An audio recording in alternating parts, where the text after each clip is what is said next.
Meenu's family ബ്ലോഗിലേക്ക് എൻ്റെ എല്ലാ കൂട്ടുകാർക്കും സ്വാഗതം. ഇപ്പോൾ ചൂട് കൊണ്ട് വളരെ ബുദ്ധിമുട്ടുന്ന ഒരു സമയമാണ്. അപ്പോൾ നമുക്ക് എല്ലായിടത്തും സുലഭമായി കിട്ടുന്ന ഒരു സാധനമാണ് വാട്ടർ മെലൺ. അപ്പോൾ അത് വെച്ചിട്ടൊരു അടിപൊളി സർബത്താണ് ഉണ്ടാക്കുന്നത്. അപ്പോൾ നമുക്ക് വീഡിയോയിലേക്ക് പോകാം. കസ്കസ് നേരത്തെ വെള്ളത്തിലിട്ട് വെച്ചിട്ടുണ്ട്. പിന്നെ തണ്ണിമത്തങ്ങ ഇതിപ്പോൾ ഞാൻ നന്നായിട്ടൊരു ഏകദേശം 4 സ്പൂണ് പഞ്ചസാര മിക്സ് ചെയ്ത് ഉടച്ചെടുത്തതാണ്. പിന്നെ കട്ട് ചെയ്ത ഫ്രൂട്ട്സ് മുന്തിരിങ്ങയും ഓറഞ്ചുമാണ് എടുത്തിട്ടുള്ളത്. പിന്നെ നമുക്ക് ആവശ്യം പാലാണ്.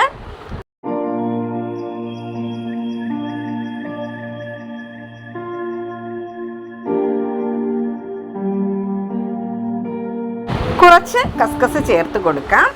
എന്നിട്ട് ഇതിലേക്ക് കട്ട് ചെയ്ത് വെച്ച ഫ്രൂട്ട്സ് ചേർത്ത് കൊടുക്കാം. ഫ്രൂട്ട്സ് എടുക്കുമ്പോൾ ഇച്ചിരി പുളിപ്പുള്ളത് എടുത്താൽ മതി. അത് കുറച്ചുകൂടി ടേസ്റ്റ് ആയിരിക്കും തണ്ണിമത്തങ്ങയായിട്ട് ചേരുമ്പോൾ. എന്നിട്ട് നമ്മുടെ ഈ തണ്ണിമത്തങ്ങ ഇതിലേക്ക് ചേർത്ത് കൊടുത്തിട്ടുണ്ട്. നന്നായിട്ട് മിക്സ് ചെയ്തെടുക്കാം.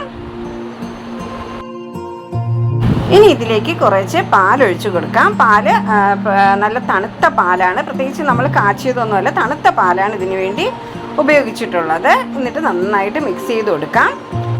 എന്നിട്ട് നമുക്കിതിനെ ഒരു അരമണിക്കൂർ ഫ്രിഡ്ജിൽ വെച്ച് തണുത്തതിന് ശേഷം ഉപയോഗിക്കാം. ഒരു വെറൈറ്റി ടേസ്റ്റാണ്. അപ്പോൾ എൻ്റെ പ്രിയപ്പെട്ട കൂട്ടുകാരെല്ലാം ഒന്ന് ട്രൈ ചെയ്ത് നോക്കണം. എന്നിട്ട് നിങ്ങളുടെ വിലയേറിയ അഭിപ്രായങ്ങൾ കമൻറ്റ് ചെയ്യണം. പുതുതായി എത്തുന്ന കൂട്ടുകാർ ചാനലൊന്ന് സബ്സ്ക്രൈബ് ചെയ്യുക, അടുത്തുള്ള ബെൽ ബട്ടൺ ഇനേബിൾ ചെയ്യുക. ഇനിയും ഇതുപോലുള്ള വെറൈറ്റി വീഡിയോയുമായി എത്തുന്നതാണ്. Thank you for watching.